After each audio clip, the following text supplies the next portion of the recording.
Hey guys, once again, this is a friendly reminder. Welcome to Cheer Up, where we talk about life, stories, adventure, and many more.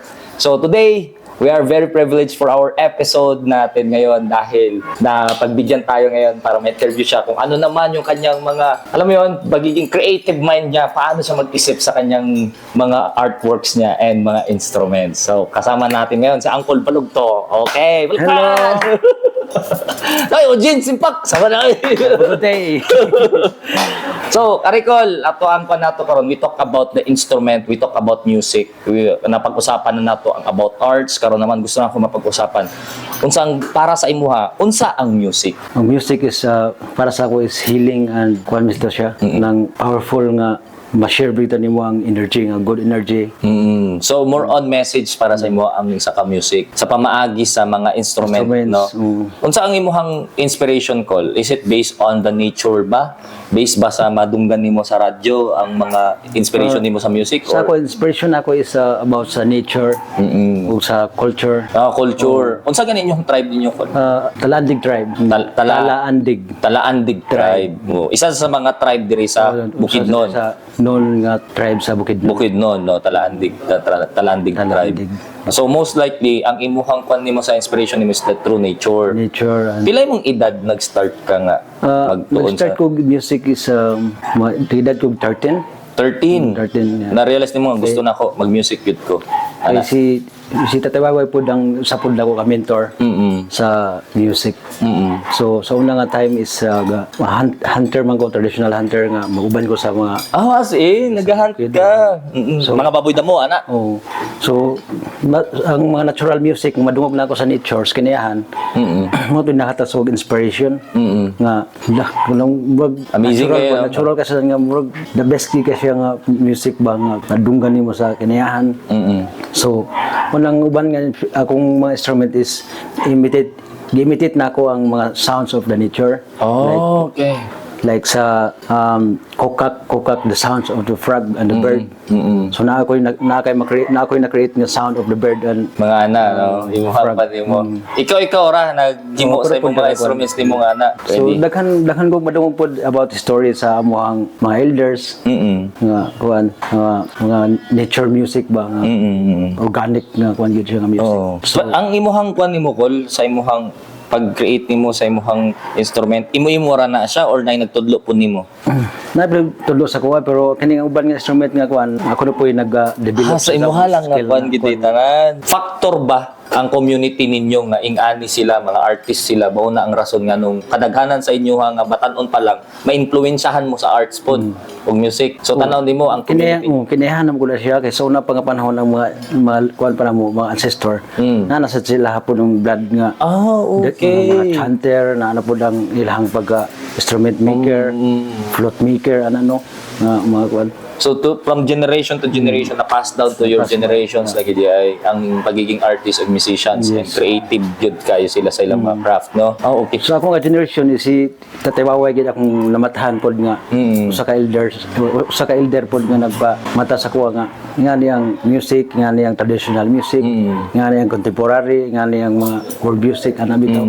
So daghan ko natunan pod sa pag-promote sa among music diri nga traditional, nahimamat pod nako ang mga band music nga lahi pod nga traditional nga music dito sa lahi nga country, lahi nga tribo.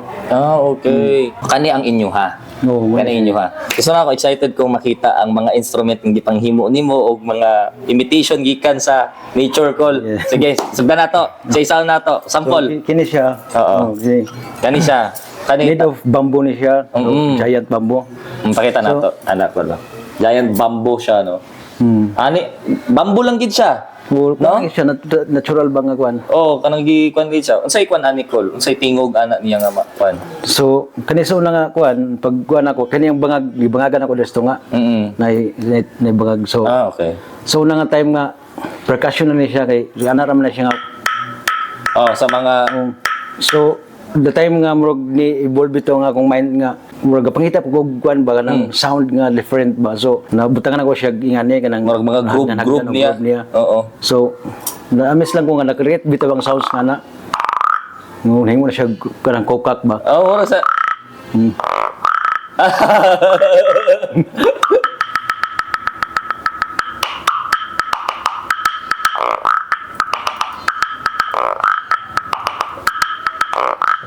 naging precaution siya nga, ano, no? Nature. Close open na nimo ni siya ang kuan. Para close nimo bangag aron Murag maglahi-lahi ang kuan niya. Mo high pitch, mo low pitch. Mo pag-open ni. Tapos muna siyang Wow! napoy technique po din nga na ako pong na-discover nga kuan sad nga tingog sa langgam.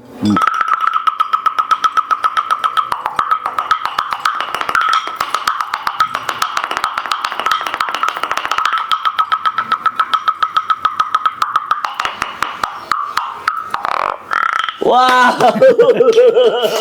Amazing kayo. Isa pa lang kayo. Saan yung protocol? Talagyan na ni mo? Oh, lahat pa siya nga kuan. Wala siya clapping mga happy ka. Oo. Laughing. Pwede siya di mo siguro. Pwede siya instrument. Yan na siya kasimple pero Isa lang, no? Pero tanan siya po klaro. nga genre sa music ani masabayan. Wow!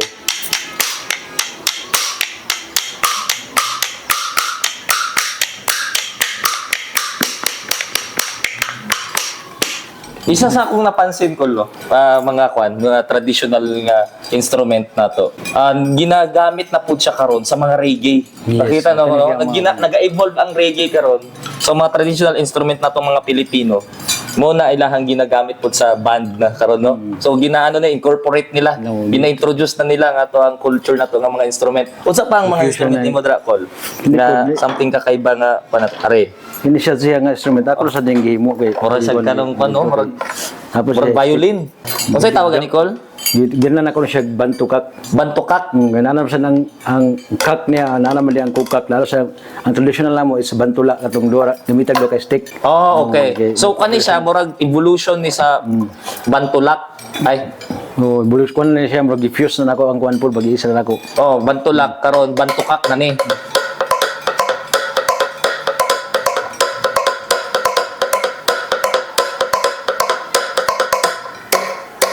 Hindi na po yung different nga paggamit ani nga sa bitan sa stick. Kining stick niya.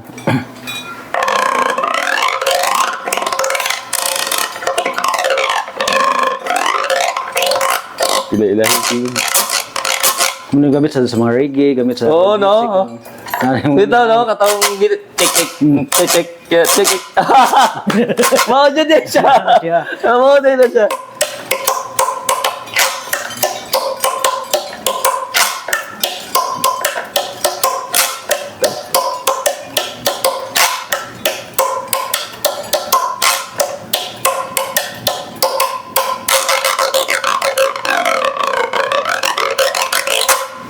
Maglahi-lahi siya, dipindi sa kwan, kung diri sa, Dahil siya good sound ba mo kung imo siyang diri sa dool nga magkwan. Oh, no? Mas magtaas na rin siya diri na pita.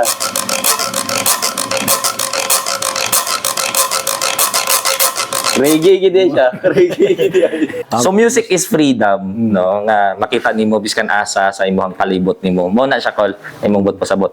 Dapa ba Col ang kuan nato? Unsa pay ko kuan na nato? ko nga kuan is mga sungay man sa kanding kini pa Kani sungay sa kanding. Tanan ni pila ka kanding na inyong gihiyawan. Ang naghimo niya ako pong amigo nga taga kuan po siya, Oo. artist po siya tuwa siya sa Manila karon. Say pangalan Basil de maano? Si GP GP. Hernandez. Oh. JP Hernandez siya ang naging Siya po nag-mid po ani nga instrument.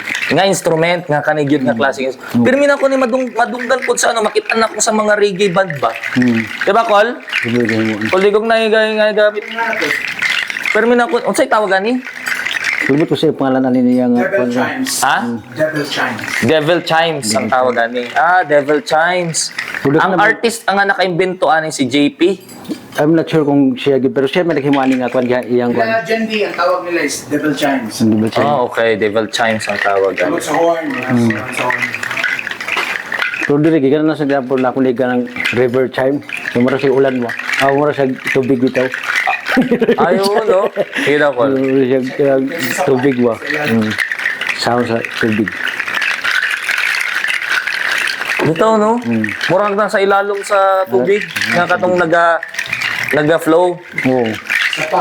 Oh, Sapa kasi sapa bangga-bangga bitaw sa sapa. Amazing, no? Patry daw. Bani, murag ka ni, dali ra kayo na kung itunan ba? ano? Kaya na kay kun man. Oo. Musician ako. Dapat sila man. Basta maldito, asal. Dapat buutan buutan dapat para dili siya yabag. Nice siya, Col. Devil Chimes, ang makreate niyang music, ang sound sa river. Ka ng tubig, no? Para sama ka ganiha katong atong gikuan nako sa imo sa tawag rain stick to siya, no? Rainmaker, rain stick. Rain stick tawag ato. Ulan Kanina po po.